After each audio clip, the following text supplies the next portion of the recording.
The bizarre life at the bottom of the Mariana Trench. 7 miles beneath the surface, in a realm darker than any cave, the pressure is more than 1,000 times greater than what we feel at sea level, enough to crush solid steel.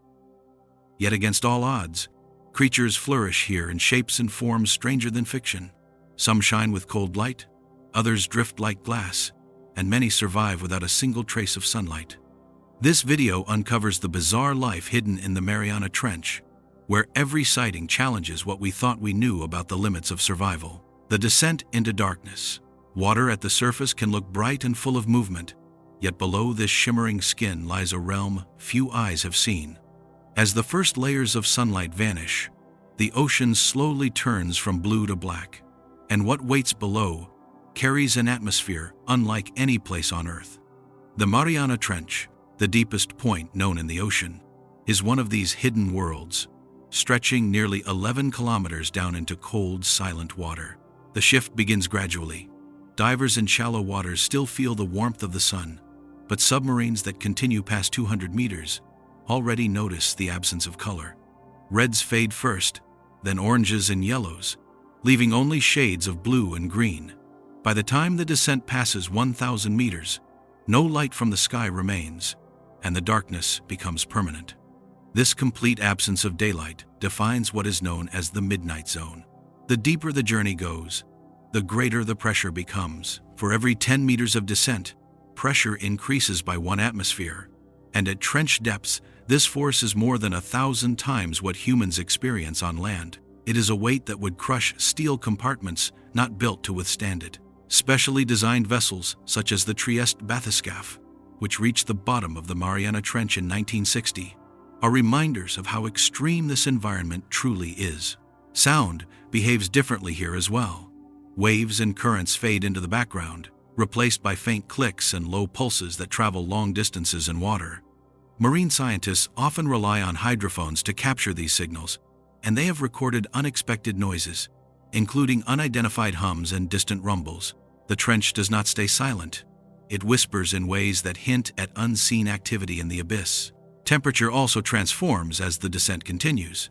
Surface waters can be warm and welcoming, but at the bottom of the trench, the thermometer drops close to freezing, averaging just above 1 degree Celsius. This cold does not fluctuate much, which creates a remarkably stable environment. Organisms that live here are adapted to conditions that almost never change, a stark contrast to the shifting seasons of land. Despite the absence of light, the trench is not lifeless. Small flashes of bioluminescence punctuate the darkness, like sparks drifting through a cave. Some fish carry glowing organs that serve as lures, while other creatures release light as a form of defense, confusing predators for just long enough to escape. These bursts of illumination are brief and scattered, yet they show that life has carved a place even in the blackest waters. Exploration of this realm has always been difficult. The extreme pressure limits how long machines can remain intact, and very few crewed dives have reached the hadal depths of the trench. In 2012, filmmaker James Cameron piloted a 1-person submersible called the Deep Sea Challenger to the bottom, providing rare footage of the sea floor. His descent revealed a barren but fascinating landscape, shaped by mud, rock, and the quiet drift of organic matter from above. The terrain itself is rugged.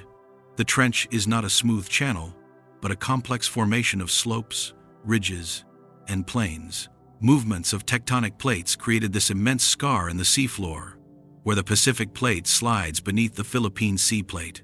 This geological process continues today, which means the trench is not just a static void, but a dynamic place shaped by the slow grinding of the Earth's crust. Nutrients from the surface are scarce by the time they reach these depths. Most food arrives as marine snow, a slow fall of tiny particles that drift down for weeks before touching the bottom. Whale carcasses or other large remains that sink into the trench can become sudden feasts, drawing swarms of scavengers. Such events are rare, but they highlight how survival here depends on patience and adaptation. Not all regions of the trench are identical. Certain areas are dotted with deep-sea vents where mineral-rich fluids seep through the crust, offering a different kind of energy source.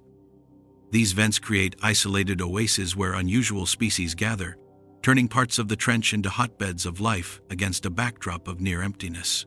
These pockets remind us that even in the harshest settings, unexpected diversity can arise. As the descent slows and the bottom comes into view, the scene feels otherworldly. The seafloor lies in stillness, broken only by the occasional flicker of movement or the faint drift of sediment stirred by a current. To reach this place is to witness a frontier that almost no one will ever see directly, a region that resists human presence yet continues to invite our attention. The trench does not reveal its secrets easily, and every descent into its darkness leaves behind more questions than answers. Pressure beyond imagination. A sealed can of soda on a picnic table might seem sturdy, but even that small container can burst if squeezed too hard. Now imagine a force strong enough to crush it flat in an instant. That is the reality of the ocean's deepest trenches, where pressure increases with each meter and soon surpasses anything familiar to human life. The numbers are startling.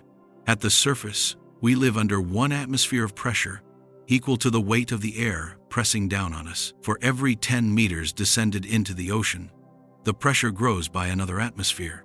By the time a submarine sinks to the bottom of the Mariana Trench, it is facing pressures of more than 1,000 atmospheres, which equals the weight of about 50 jumbo jets pressing on a single person.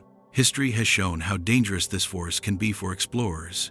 In January 1960, Jacques Piccard and Don Walsh piloted the bathyscaphe Trieste to the Challenger Deep, the lowest known point of the trench. As they neared the bottom, they heard a loud crack. One of the outer plexiglass windows had fractured under the pressure, but the sphere holding the 2 men stayed intact. Their survival was a rare triumph against conditions that allow almost no margin for error. Modern engineering still struggles with this invisible weight. Machines built for deep-sea research must use special alloys, titanium spheres, and thick glass to avoid collapse. Even unmanned vehicles can fail if one seal or joint is slightly weak. Designing equipment that can both endure the pressure and remain light enough to maneuver has been one of the greatest challenges in ocean science. Living organisms face the same challenge in very different ways. Most deep-sea creatures lack air-filled cavities such as lungs, because those would be crushed instantly. Instead, many have soft, gelatinous bodies that bend rather than break. Their tissues contain unique molecules called piezolites that prevent proteins from collapsing under the weight, keeping vital systems stable in places no rigid structure could survive. The Huddle snailfish, found in the Mariana Trench, is one of the most remarkable examples. Its body is flexible and lacks heavy bones, allowing it to endure depths of nearly 8,000 meters. Its cell membranes are packed with chemical adaptations that keep them from stiffening under pressure. Unlike predators in shallower zones, this fish does not rely on speed or strength, but on a design that embraces the crushing force around it. Microbes that live at the bottom push survival even further. These single-celled organisms grow in sediments where pressure is at its highest, carrying out chemical processes that would be impossible on the surface. They use energy from minerals and from tiny scraps of organic matter, proving that life can adapt to almost any physical boundary. Their resilience has drawn attention from scientists who wonder if similar life might exist beneath the frozen oceans of distant moons. Even with these natural solutions, pressure leaves clear marks on the creatures of the trench. Fish caught from the depths often look distorted when brought to the surface, because their bodies, built for immense weight, swell or collapse when the force is suddenly removed. Researchers must use pressurized tanks to study them alive, a reminder that we are intruders in an environment where every detail of biology is tuned to crushing intensity. Pressure also shapes the landscape itself. The immense weight compacts sediments, influencing the chemistry of the seafloor and the circulation of fluids. Rock formations are sculpted under conditions far different from those at the surface, giving the trench a geology as extreme as its biology. This constant squeeze alters how heat, minerals, and nutrients move, and in turn, how life can take hold in scattered patches across the bottom. The psychological aspect of pressure is harder to measure, but it lingers in every account from those who have descended. Explorers describe the knowledge of millions of tons of water overhead as both humbling and unsettling. Inside a steel sphere just a few centimeters thick, they are separated from instant death only by engineering and luck. This sense of being surrounded by an endless, crushing mass is unlike any experience on land. As scientists continue to design vehicles for longer and deeper missions, the battle with pressure remains central. Each new material or technique is tested against forces that will exploit the slightest weakness. Every success opens a new window into the abyss, but each failure serves as a reminder that the ocean does not easily yield its secrets. The crushing power of the deep is not just an obstacle. It is the very reason the trench has created lifeforms so unusual and landscapes so alien, ensuring that what lies beneath remains one of Earth's greatest enigmas. The reign of bioluminescence. A flash of light in the deep ocean is not a reflection from the surface. Some flashes are decoys meant to distract predators, while others are precise codes used to attract mates or coordinate hunting in total darkness. It is life itself producing a glow in total darkness. This natural light, called bioluminescence, is one of the most striking features of the deep sea, and it dominates the hidden ecosystems of the Mariana Trench. The glow comes from a chemical reaction inside specialized organs. A molecule called luciferin reacts with oxygen in the presence of an enzyme known as luciferase, releasing energy in the form of light. Unlike fire, this process produces almost no heat, allowing creatures to shine without burning themselves. The color is often blue or green, shades that travel farthest through seawater. Each flash of light carries a purpose. For some animals, the glow is a lure. The anglerfish dangles a glowing tip from its head to draw curious prey close enough to strike. For others, light is a shield. Small squid eject glowing clouds in the same way surface relatives release ink, confusing attackers as they slip away. This variety of uses shows how central bioluminescence is for survival in a place with no sunday. The scale of its presence is staggering. Studies suggest that most animals living below 200 meters are able to produce light in some form. Fish, squid, jellyfish, shrimp, and even tiny plankton all take part in this glowing spectacle. In the trench, where sunlight never reaches, the majority of encounters between species involve flashes of bioluminescence, rather than visual cues seen in brighter waters. Not all light is used for hunting or hiding. Some organisms use it to communicate. Lanternfish, which are among the most common deep-sea fish, carry rows of glowing organs along their bodies. These patterns can identify individuals and signal mates. In a world where vision is limited, such displays provide one of the only ways to recognize and connect with others. There is also a strategy called counter-illumination. Certain squid and fish have glowing bellies that mimic the faint light above, erasing their shadow and making them invisible to predators looking upward. This method of disguise shows how evolution has fine-tuned light production into an art of camouflage. One of the strangest discoveries involves bacteria. Many glowing animals do not create their own light, but rely on colonies of bioluminescent bacteria living inside special organs. These microbes produce light continuously, and the host animal controls the glow by adjusting filters or shutters. The partnership benefits both sides. The bacteria gain a safe home, while the animal receives a constant source of illumination. Explorers have described the sight of bioluminescence as one of the most remarkable experiences of deep-sea journeys.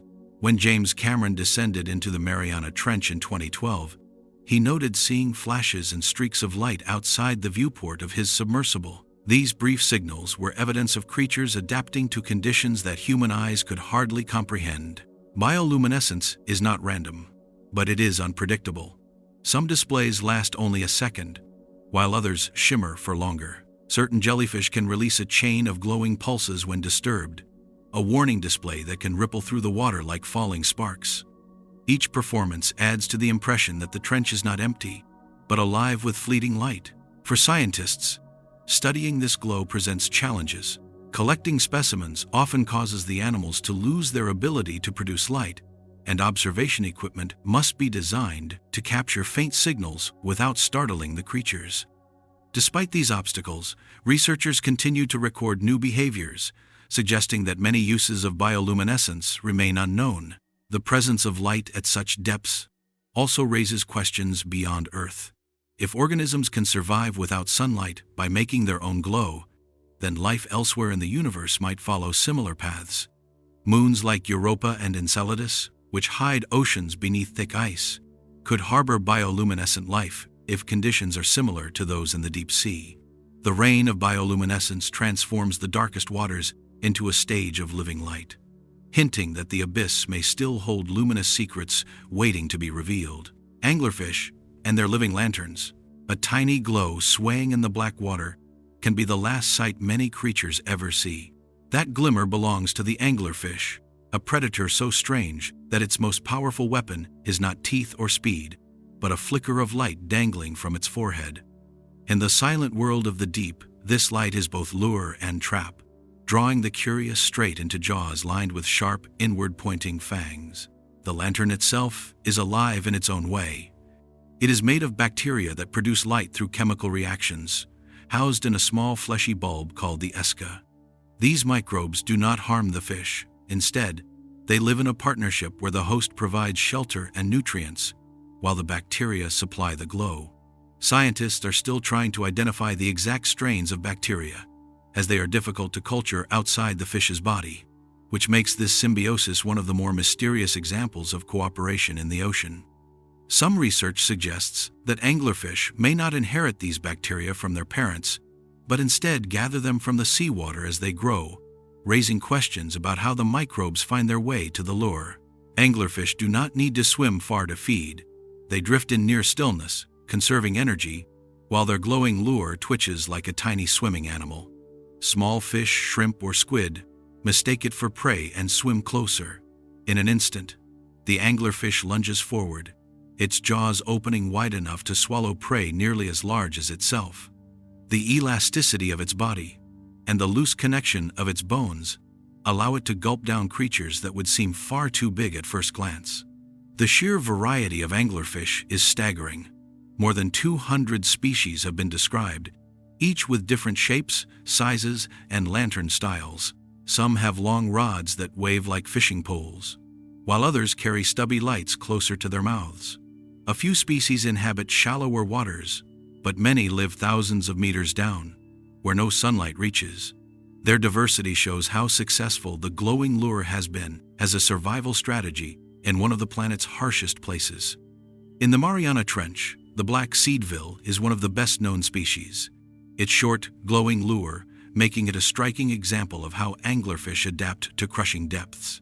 Perhaps the strangest part of their story is how they reproduce. In many deep-sea species, males are tiny compared to females. A male finds a mate by following her light, then bites into her skin. Over time, his body fuses with hers, and he becomes a permanent part of her, reduced to little more than a source of sperm. Some females carry multiple males attached at once, ensuring they will always be able to reproduce in an environment where encounters are rare. This extreme method of reproduction puzzled scientists for decades. The first specimens collected in the late 19th century were females, often with what looked like parasites attached to them. Only later did researchers realize those parasites were males that had permanently joined with their partners. It was a revelation that reshaped how biologists understood life in the deep sea, where scarcity drives creatures to remarkable solutions. Genetic studies have also revealed that females with multiple males fused to them can carry different sets of DNA, allowing for greater variety in offspring despite the unusual mating system. Anglerfish also highlight how little we know about the abyss. Because they live at such depths, most observations come from trawl nets that damage delicate bodies or from rare glimpses through submersibles and remote cameras. Each sighting reveals more detail: the angle of the lure's movement, the way the jaws snap forward, or the subtle shimmer of the light. Yet these are fragments of a larger story, still waiting to be uncovered. Their lanterns may look beautiful, but they are instruments of survival. In the absence of sunlight, vision is almost useless unless light is created. Anglerfish wield this advantage with ruthless efficiency, blending the delicate work of microbes with the harsh reality of predation. Their lights are not decoration, but the foundation of their existence, guiding their hunts, attracting mates, and shaping their entire way of life. In the vastness of the deep, the anglerfish proves that survival can hinge on a glow no larger than a spark. And what else might be thriving in the blackness, with lights we have not yet seen, remains an unanswered question. Transparent and gelatinous beings, A diver in shallow waters might already be familiar with jellyfish drifting like delicate umbrellas. But far below the surface, their relatives take on forms so unusual they almost seem unreal. Down in the depths of the Mariana Trench, countless creatures appear nearly invisible, their bodies so clear and fragile that they seem more like ghosts than animals. This transparency is not simply for appearance.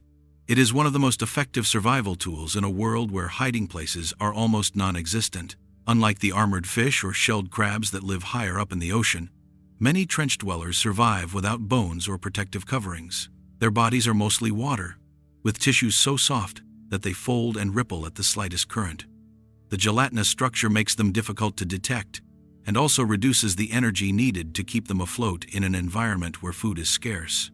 Instead of relying on speed or strength, they use their delicate forms to blend into the darkness. One striking example is the comb jelly, or stenophore, which glides through the water like a drifting globe. While transparent most of the time, its surface can scatter light into rainbow patterns when disturbed, producing colors that ripple across its body. These flashes are not produced by chemicals, as in bioluminescence, but by the refraction of light on tiny rows of moving cilia. In the stillness of the trench, this silent shimmer looks like a living prism. Other gelatinous animals have developed bodies that seem to vanish completely against the background of the ocean. Glass squid, for instance, have organs and muscles arranged in ways that minimize shadows, leaving them nearly see-through, except for their eyes and digestive tracts.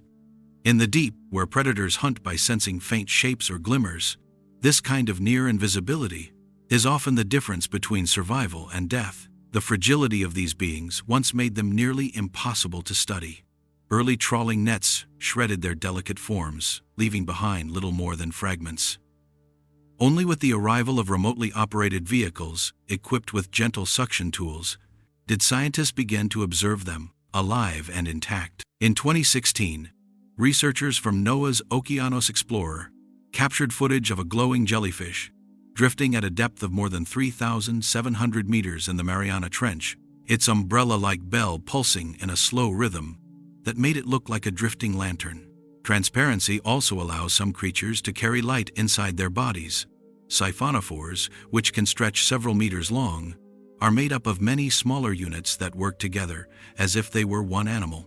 Some of these units glow with bioluminescent pulses, while the rest of the body remains almost invisible. The effect is like watching faint sparks traveling down an unseen thread, creating moving signals in the dark. Despite their delicate forms, gelatinous animals are far from defenseless. Some release glowing flashes to startle predators, while others carry stinging cells that deliver painful shocks to anything that gets too close. Their bodies may look weak, but they have evolved chemical and behavioral tricks that make them surprisingly resilient in an environment that crushes most forms of life. What makes these creatures especially remarkable is their efficiency in a place where energy is scarce. Because their tissues are so light, they require little food to survive. Their slow movements conserve energy, while their soft bodies eliminate the need for heavy skeletons or shells. In a world where resources are scarce, this type of design has proven to be one of the most effective survival strategies. Encounters with these beings remind scientists how much of the trench remains a mystery. Every expedition records species that have never been described before, their fragile shapes often disappearing into the dark before the cameras can capture them in detail. Many are so translucent that only the faint outline of an organ or the gentle beat of a bell gives away their presence. The more researchers watch, the clearer it becomes that fragility can be a form of strength. These transparent and gelatinous beings may look fragile, but they endure crushing pressure, freezing temperatures, and endless darkness. Their survival shows that sometimes the most effective armor is no armor at all. In the black silence of the trench, their ghost-like forms drift on, hinting at even stranger lives yet to be uncovered. The stretching gulper eel. When cameras first recorded a gulper eel unfurling its enormous mouth, viewers were left stunned by the sight. The head seemed almost too large for the thin body trailing behind it, and in an instant, the eel shifted from a narrow ribbon of flesh to a creature with a balloon-like mouth ready to engulf whatever passed by.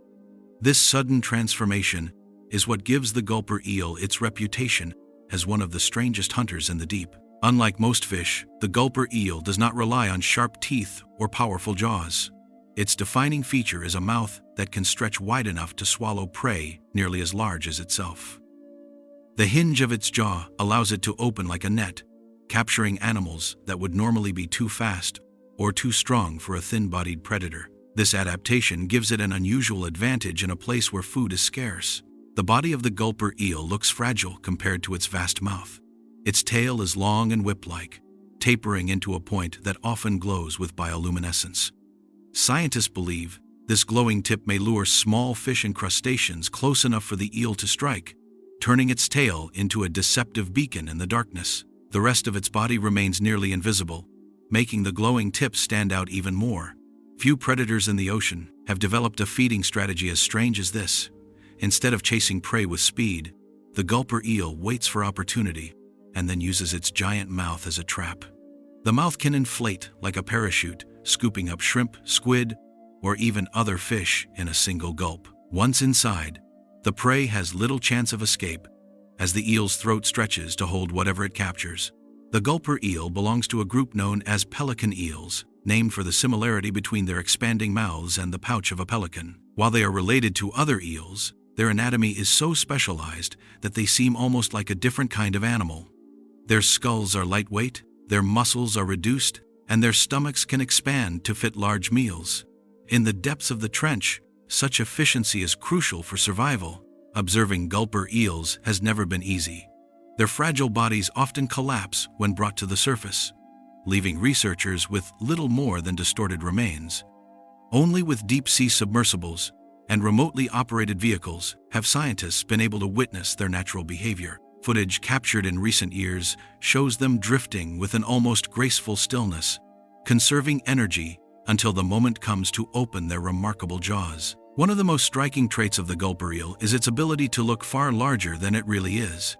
By inflating its mouth, it not only captures food, but may also appear threatening to would-be predators. A creature expecting to find a thin ribbon of flesh suddenly faces an animal that looks many times its true size. In a world where survival often depends on deception, this bluff could mean the difference between life and death. Despite its eerie appearance, the gulper eel is not considered a top predator. It plays the role of both hunter and prey, feeding on smaller creatures while being vulnerable to larger fish and squid. Its unusual design reflects the compromises needed to endure the extreme conditions of the trench, a body too weak for speed, balanced by a mouth large enough to seize unexpected opportunities. There are still unanswered questions about its life. Scientists are unsure how often gulper eels reproduce, how long they live, or how far they migrate through the water column. Each sighting adds small details to the puzzle, but much of their existence remains hidden in the dark. For every filmed moment of their balloon-like mouths, there are countless hours when they drift unseen in the vast emptiness. The gulper eel's form reminds us that survival in the deep sea favors the unusual. A narrow body with a stretching jaw may seem improbable, yet it has allowed this species to thrive where few others could endure. Somewhere in the trench, another gulper eel may be waiting, its glowing tail drawing curious creatures closer, ready for the instant its jaw turns a ribbon of flesh into a sudden gaping trap. Colossal lifeforms. The deep ocean is often imagined as a place of small, hidden creatures, yet it also shelters giants that seem too large for such a fragile world. Among these titans is the giant squid, a species once known only through legends and washed-up carcasses. For centuries, sailors spoke of monstrous tentacles pulling ships under the waves, and while the truth is less dramatic, the real animal is no less astonishing. In 2012, researchers using a submersible off the Ogasawara Islands of Japan filmed a living giant squid in its natural habitat for the first time. The footage revealed an animal with huge eyes, powerful tentacles, and a body stretching several meters long. Unlike the bloated remains found on beaches, the live squid moved with strength and precision, showing how such a creature thrives in darkness. Its eyes, among the largest in the animal kingdom, are thought to detect faint light from prey or approaching predators. The colossal squid, a close relative, lives in the frigid waters around Antarctica. It surpasses its giant cousin in bulk, with shorter but wider arms armed with rotating hooks. the only complete specimen ever recovered, housed in New Zealand's Te Papa Tongarewa Museum, weighed nearly half a ton.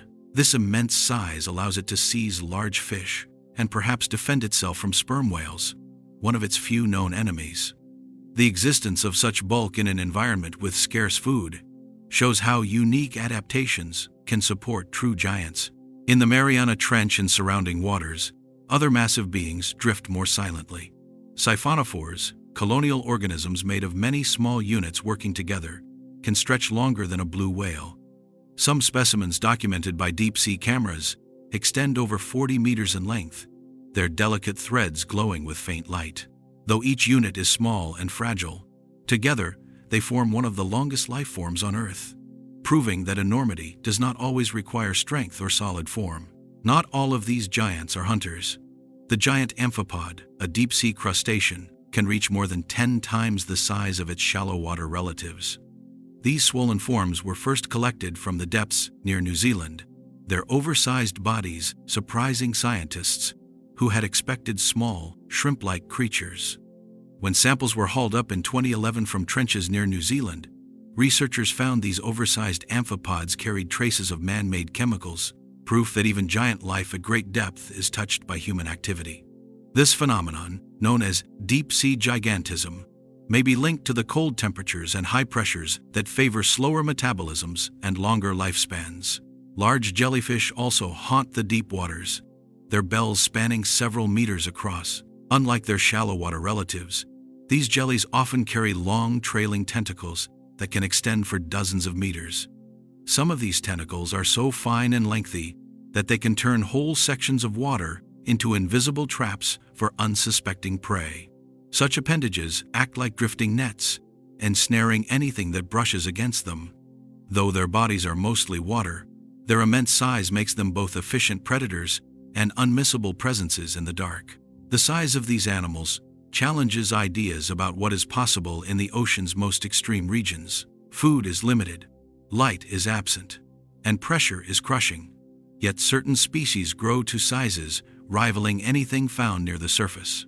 Their ability to reach such proportions may be aided by slow metabolisms, efficient hunting methods, and a lack of natural enemies at extreme depths. Each discovery of a new large species forces scientists to reconsider how life endures under such conditions. Sperm whales, diving thousands of meters in search of prey, leave scars and marks on their skin that tell of battles with giant squid. These encounters hint at a food chain operating far below human eyes, where colossal hunters and prey clash in silence. Such interactions remind us that the deep is not an empty abyss, but a theater where some of the largest animals alive play out their lives. The fascination with these colossal life forms is not only about size, but about survival. Every massive squid, siphonophore, or jellyfish carries adaptations that make the impossible possible. Their presence in the depths shows that the ocean, even in its most inhospitable reaches, can sustain life on a scale both breathtaking and unsettling. Hidden in the abyssal dark, these enormous beings move in silence, leaving us to wonder how large life there can truly be. Microbes of the impossible. Beneath the crushing depths of the ocean, where light cannot reach and pressure is immense, life exists in forms so small they are often overlooked. These microbes do not display the dramatic size of squids or jellyfish, yet their survival in conditions once thought unlivable challenges the limits of biology. They thrive where heat, acidity, and chemical saturation seem too extreme for life, raising questions about how far nature can bend its own rules. One of the most remarkable discoveries came in 2010, when scientists drilling into sediments of the Mariana Trench found microorganisms living more than 10 kilometers below the surface. These tiny beings were able to persist under pressures 1,000 times greater than those at sea level. The samples revealed active microbial communities feeding on organic matter slowly drifting down from above, proving that even at such depth, energy can sustain a hidden world. Some of these communities were found to recycle nitrogen compounds, a vital process that keeps nutrients moving even in places cut off from sunlight. Other microbes dwell in hydrothermal vents, places where mineral-rich fluids gush out of the seafloor at scalding temperatures. Instead of sunlight, They rely on chemicals like hydrogen sulfide to fuel their survival. This process, known as chemosynthesis, builds the base of entire ecosystems, supporting tube worms, clams, and shrimp. Without these microbes, the dramatic vent communities that astonish explorers would not exist. In 2013, Japanese researchers studying the Challenger Deep reported microbes that consumed methane rising from the seafloor. Their activity plays a role in controlling greenhouse gases, as methane is far more potent than carbon dioxide in trapping heat. The presence of these organisms suggests that deep-sea microbes influence not only local ecosystems, but also global climate processes. Their efficiency at breaking down methane rivals that of surface microbes, showing that the deep ocean contributes quietly but significantly to balancing Earth's atmosphere. The resilience of these life forms has led scientists to call them extremophiles, a term for organisms that endure conditions deadly to most others. Some survive in near boiling water, while others persist in extreme cold, where chemical reactions almost stop. Their ability to adapt is linked to unique proteins and enzymes that remain stable when exposed to conditions that would destroy ordinary cells. Studying these adaptations has given rise to new ideas in biotechnology, including enzymes that work in industrial processes requiring high heat. Deep within the sediment, other microbes live so slowly that their existence stretches the definition of life. Samples taken from the Pacific Ocean floor showed communities that may only divide once every 1,000 years. Yet they remain alive, carrying out the most basic functions with remarkable patience. Their endurance suggests that life does not always need to be fast or abundant to persist over vast stretches of time. Not all microbes simply endure. Some actively shape their surroundings. Certain species precipitate minerals, forming nodules of manganese and iron that rest across the sea floor. Others alter chemical balances, creating conditions that allow different organisms to take root. In this way, microbes act as engineers of the deep, quietly building foundations on which larger life depends. The study of these organisms is still in its early stages, largely because reaching them is so difficult. Samples must be collected without exposing them to sudden changes in pressure and temperature, conditions that would destroy them before they can be studied. Specialized submersibles and pressurized chambers are used to preserve their delicate balance. Each successful retrieval adds a fragment to the puzzle of how life pushes against what seems impossible. Some newly designed instruments even allow experiments to be conducted directly on the sea floor, reducing the risk of losing delicate species before they can be examined. The existence of such microbes also carries implications beyond Earth. If life can survive in darkness, pressure, and chemical extremes at the bottom of our oceans, it may also endure in the icy oceans beneath the crust of moons like Europa and Enceladus. For many researchers, deep-sea microbes serve as living examples of what extraterrestrial life might resemble, small and tenacious, clinging to energy sources in hostile worlds. Amid the trench's eternal dark, hidden cells continue their silent labor, reminding us that life's smallest scales may conceal its greatest truths. Hydrothermal vents and black smokers. Superheated water bursts from cracks in the ocean floor, rising in thick plumes that look like underwater smoke. These are hydrothermal vents, places where seawater seeps into the crust, heats up by contact with magma, and rushes back out filled with minerals. The dark towers they create are called black smokers, and they stand like chimneys in a world without light. The discovery of these vents in 1977, along the Galapagos Rift, changed the way scientists understood life in the deep. Before then, it was believed that sunlight was the only source of energy for ecosystems. The sight of thriving colonies of clams, crabs, and worms clustered around the vents shocked researchers, for here was proof that life could be built on chemical energy alone. This marked a turning point in biology, showing that heat and minerals from beneath the earth could sustain entire communities. The black color of the plumes comes from tiny particles of metal sulfides carried upward in the boiling water. As these minerals cool and settle, they harden into spires that can grow several stories high. Some vents rise and collapse, while others build steadily for years, reshaping the seafloor. These formations are fragile yet immense, part architecture and part eruption, their growth charting the restless geology beneath. Around the base of these chimneys, strange creatures thrive in the harsh mix of heat and toxicity. Tube worms, for example, reach lengths of over 2 meters and have no mouths or stomachs. Instead, they rely on symbiotic bacteria inside their bodies to turn vent chemicals into food. This partnership allows the worms to grow quickly in a place where ordinary animals could not survive. Other inhabitants show different strategies. Vent crabs scuttle across the rocks, scavenging whatever they can find. Giant clams anchor themselves in the mineral-rich ground, their tissues filled with bacteria much like those in the worms. Even fish and octopuses linger in these hotspots, drawn by the density of prey. Each species adapts in its own way, but all depend on the steady supply of chemical energy seeping from the earth. Temperatures around vents can reach over 350 degrees Celsius. Yet only a short distance away, the water is close to freezing. This sharp boundary creates a patchwork of microhabitats, with organisms distributed according to their tolerance for heat and chemicals. The coexistence of such extremes in a single environment adds to the sense of instability, as if the line between survival and death is only a few centimeters wide. The vents also serve as laboratories for studying the origins of life. Some researchers suggest that early Earth may have hosted similar systems where chemistry gave rise to biology in the absence of sunlight. The combination of heat, minerals, and flowing water creates conditions where complex molecules can form. Though the debate continues, many view these places as possible windows into our own beginnings. Beyond scientific questions, vents shape the chemistry of the oceans.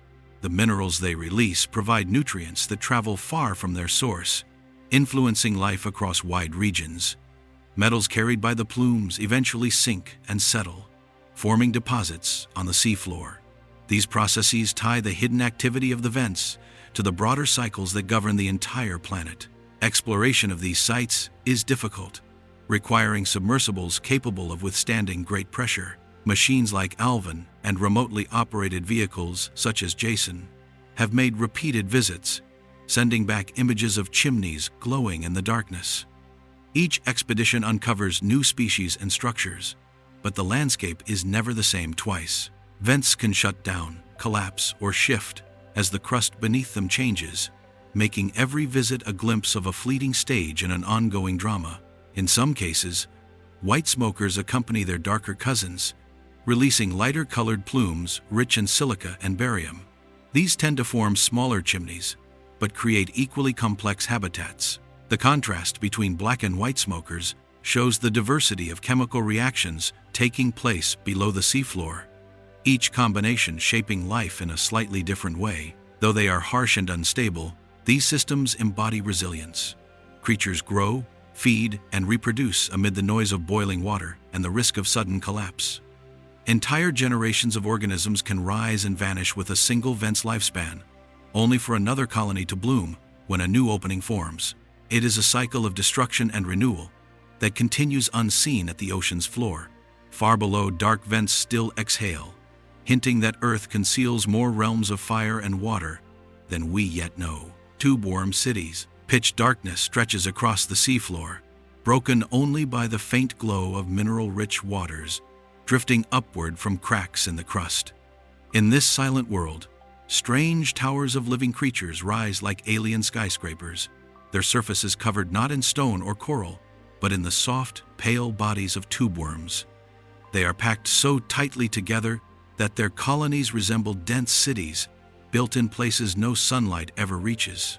The discovery of these gatherings in the late 1970s astonished researchers, who had long believed such an environment could not support life. Before that moment, the idea of large animals thriving in complete darkness, without plants or sunlight, was unimaginable. When the research vessel Alvin encountered these towering worms near hydrothermal vents in the eastern Pacific, scientists realized the ocean floor held ecosystems that rewrote biology itself.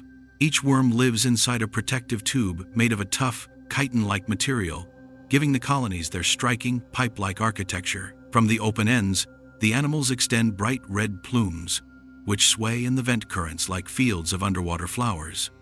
The color comes from hemoglobin in their blood, an adaptation that allows them to gather and transport chemicals critical for survival in toxic waters. What makes these creatures even more remarkable is the absence of mouths or stomachs. Instead of eating, tube worms survive through an alliance with bacteria living inside their bodies. These microbes use hydrogen sulfide, spewed out by the vents, as a source of energy to build organic molecules. The worms provide shelter for the bacteria, while the bacteria supply the worms with nutrition, a partnership so complete that one cannot exist without the other. Over time, this cooperation transforms barren patches of volcanic rock into busy neighborhoods of life. Colonies can stretch for many meters, spreading across black volcanic ridges until the seafloor looks alive. Fish, crabs, and shrimp weave among the tubes, taking advantage of the shelter and food sources that the worm cities provide. An entire food web builds itself around the worms, with predators and scavengers drawn in by the abundance. Unlike coral reefs, which grow slowly in sunlit shallows, tube worm colonies can appear almost overnight if conditions are right. Scientists have documented vents where bare ground became crowded with worms in just a few years, a reminder of how quickly life can organize itself when given energy to build on. Yet these same colonies are fragile, vanishing just as quickly if the vent shuts down and the chemical supply disappears. Researchers studying these creatures often describe the sensation of entering a different world. Submersibles approach the worms cautiously, their lights revealing scenes that look more like the surface of another planet than the bottom of Earth's ocean. The worms wave in the current, as if acknowledging the visitors, and the scale of the colonies gives the impression of a hidden metropolis that thrives in silence. Closer inspection reveals layers of life arranged almost like districts in a city. Newly settled worms cluster around the hottest, most active vents, while older colonies spread outward, forming rings of growth. Each worm may reach several feet in length, but together they build collective structures that stretch far beyond what any individual could achieve. Their cooperative growth creates shelter for countless other organisms that would otherwise not survive. The stability of these colonies has drawn comparisons to ancient cities on land, where human communities formed around sources of food and water. Just as rivers and fertile soil shaped the rise of civilizations, the constant supply of chemicals from the vents shapes the development of worm settlements. It is a reminder that the rules of survival, though expressed differently, link all forms of life through dependence on reliable resources. One of the most striking details about tube worms is their lifespan. Some species have been found to live more than 200 years, holding their place in the city for generations. This longevity gives the colonies continuity, ensuring that once established, they can persist as stable centers of life in a world otherwise marked by instability. Yet the future of these ecosystems remains uncertain. Deep-sea mining and other human activities threaten to disturb the vents that sustain them. Scientists warn that the destruction of vent fields could erase not only the worm colonies, but also the unique symbiotic systems they represent, cutting off opportunities to learn from them. The cities are more than curiosities. They are blueprints for survival in places thought to be impossible. Standing before these massive colonies, one is left with the sense that the ocean still holds entire civilizations unknown to most of the world. Waiting quietly in the dark, ghostly snailfish, a pale shape, drifts into the glow of a submersible's camera, its body so delicate that it looks almost transparent. The creature seems out of place in a world defined by crushing pressure and cold, yet it glides with ease, as if built to survive in an environment that would crush nearly every other fish. This is the snailfish, a ghostly inhabitant of the Hadal Zone, where life should not be possible but somehow thrives. The Mariana Trench revealed one of the deepest living snailfish ever recorded in 2017, when a research team from Newcastle University captured footage at nearly 8,200 meters below the surface. The discovery challenged assumptions about how far fish could descend, as scientists had once believed vertebrates could not survive beyond that depth. The sighting confirmed that these animals not only endure the pressure, but have adapted in ways no one expected. The body of a snailfish is unlike that of most deep-sea creatures. It lacks heavy scales and armor, leaving only soft skin stretched over a gelatinous frame. Instead of strength, the snailfish relies on flexibility, its body compressing under pressure rather than resisting it. This design reduces stress on organs and allows the fish to swim where rigid-bodied animals cannot. Its face carries an eerie beauty. Large, flat fins extend like wings from its sides, giving it a graceful movement through the water. The eyes appear reduced or nearly absent, since light never reaches the depths where it lives. What little visibility the fish retains may not be for hunting but for sensing faint changes in its surroundings, a survival tool rather than a window to the world. Snailfish are not predators in the usual sense. They feed on tiny crustaceans that drift across the seafloor, scooping them up in the sediment. These meals are modest, but in the deep trench, even small resources must be used carefully. By targeting abundant prey rather than chasing larger animals, the snailfish secures a steady food source that allows it to persist in a barren environment. The pressure of the trench poses another challenge. At depths of more than 8,000 meters, water pressure is over 1,000 times greater than at the surface. Proteins that make up the muscles and organs of most animals would collapse under such force. Snailfish avoid this fate with a special compound in their cells, trimethylamine N-oxide, which stabilizes proteins and keeps them functional under extreme stress. This molecular shield may be the very reason they can live deeper than any other known fish. Footage from submersibles shows that these ghostly animals are not solitary wanderers. They often appear in groups, hovering close to the seafloor or near small mounds where currents gather food. Their presence in numbers suggests that the trench, though harsh, can support communities that endure together. Such gatherings also reveal that life at the greatest depths may be more structured than once assumed. The mystery of their reproduction adds another layer of intrigue. Scientists believe snailfish release eggs into the sediment, where the young hatch and begin life surrounded by the same crushing weight that defines their world. Unlike shallow water species, they cannot rise to safer depths as juveniles. Survival requires that every stage of life be adapted to conditions that would destroy other forms of life instantly. The discovery of new snailfish species in trenches across the Pacific shows that they are not limited to one location. Similar forms have been filmed in the Japan Trench and the Kermadec Trench, each adapted to slightly different conditions. This wide distribution hints at an evolutionary history that spread them across some of the deepest places on Earth, making them not rare accidents of survival, but specialists in the most extreme environments. For researchers, these animals are more than curiosities. By studying their genetics and physiology, scientists gain insight into the limits of vertebrate life. Each discovery about snailfish reveals how far evolution can push the boundaries of survival, offering clues that could reshape understanding of biology as a whole. They are natural experiments in endurance, shaped by a planet that hides its most astonishing creatures in the hardest places to reach. The ghostly snailfish remains a symbol of how much is left unseen at the bottom of the world's oceans, waiting in silence for the next dive to uncover its secrets. Prehistoric echoes. Fossil records often speak of creatures that vanished millions of years ago, yet in the deep sea, there are living beings that carry the same ancient designs. Their forms seem untouched by time, as if evolution paused once they found a way to endure. The trench shelters these survivors, turning them into reminders of an Earth long gone. Sharks are among the most striking examples. The frilled shark, with its eel-like body and rows of needle teeth, looks far closer to early ancestors than to modern predators.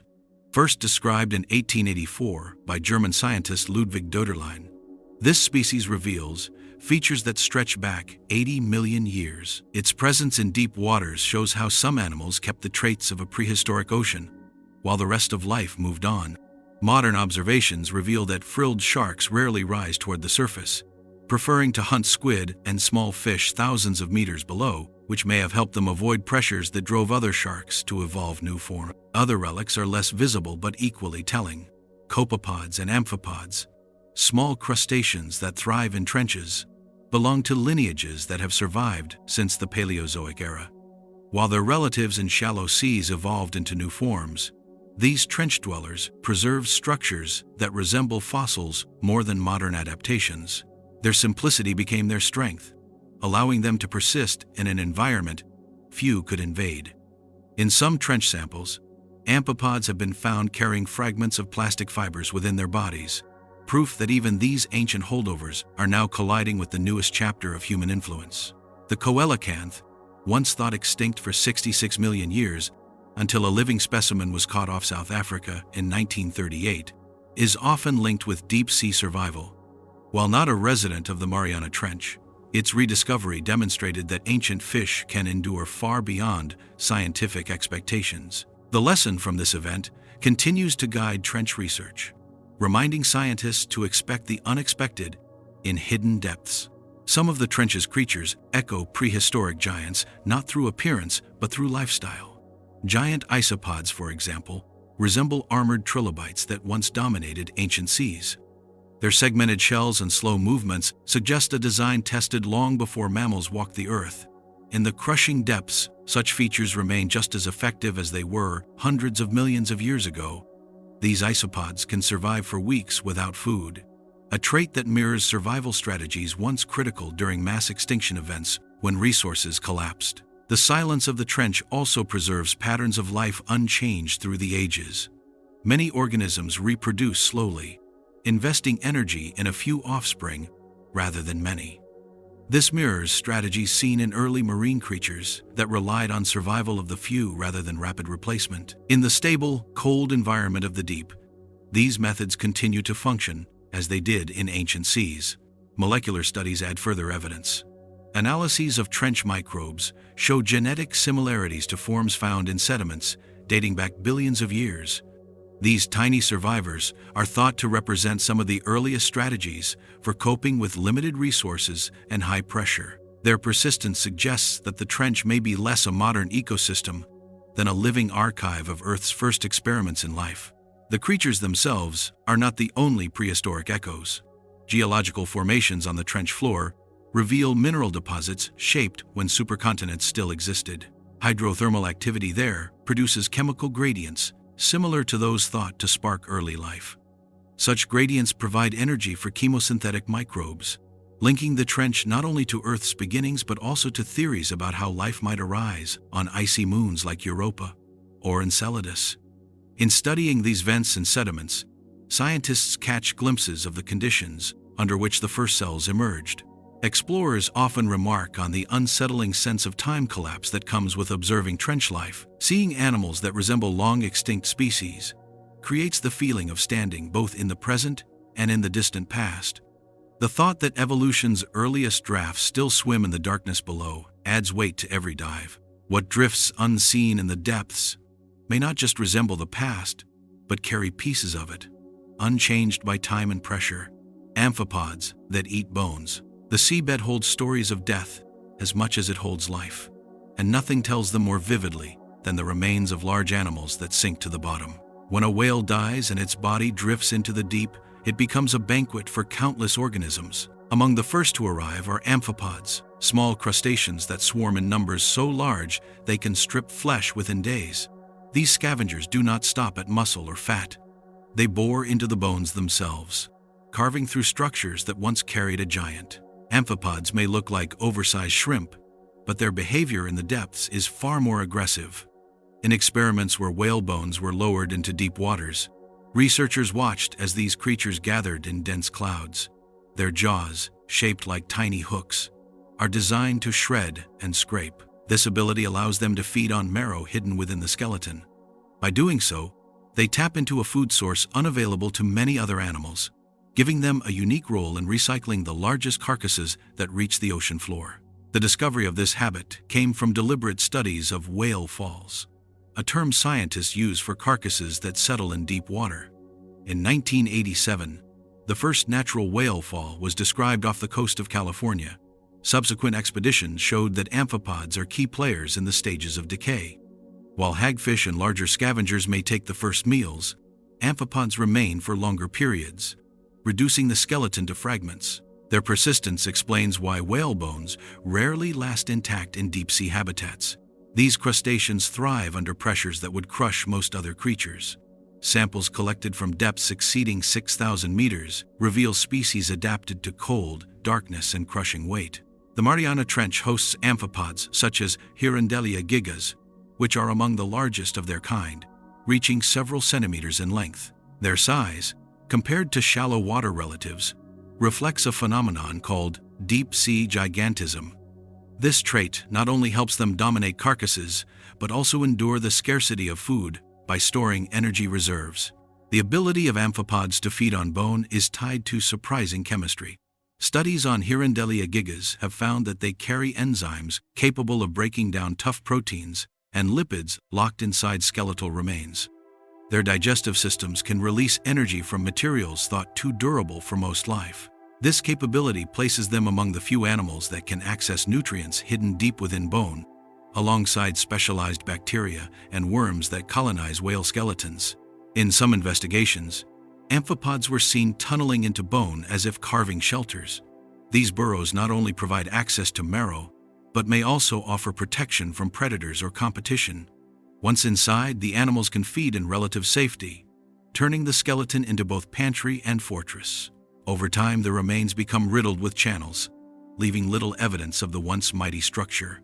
Whale falls create entire ecosystems that can last for decades, yet amphipods are most active in the early years of collapse.